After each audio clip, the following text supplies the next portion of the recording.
तो प्यारे दोस्तों हो जाए तैयार क्योंकि होने वाला है खेसारी भैया का गाने की बौछार। जी हाँ दोस्तों, आप सभी ने सही सुना।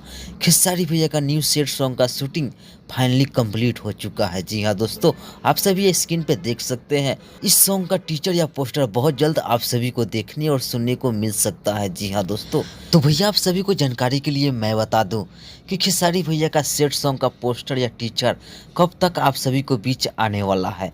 जी हाँ दोस्तों, कल या परसों में इस सॉन्ग का टीचर या पोस्टर जारी कर दिया जाएगा। तो भैया जैसे ही इस सॉन्ग का टीचर या पोस्टर आता है तो मैं आप सभी को बता दूंगा। उसके लिए हमारे चैनल को सब्सक्राइब कर लीजिएगा। तो भैया आप सभी स्क्रीन पे देख सकते हैं कि खेसारी भैया और उनके टीम के पूरे आदमी किस तरह केक काट रहे हैं, इस गाने का सेलिब्रेशन कर रहे हैं। जी हाँ दोस्तों, तो भैया आप सभी को बताते चलूं कि इस गाने में कैरेक्टर रोल में कौन कौन आने वाले हैं। खेसारी भैया और निकिता भारद्वाज इस गाने में नजर आने वाले हैं। जी हाँ दोस्तों, तो भैया आप सभी स्क्रीन पे देख सकते हैं निकिता भारद्वाज और खेसारी भैया इस सॉन्ग में नजर अभी आ रहे हैं। तो भैया ये अपडेट आप सभी को कैसी लगी?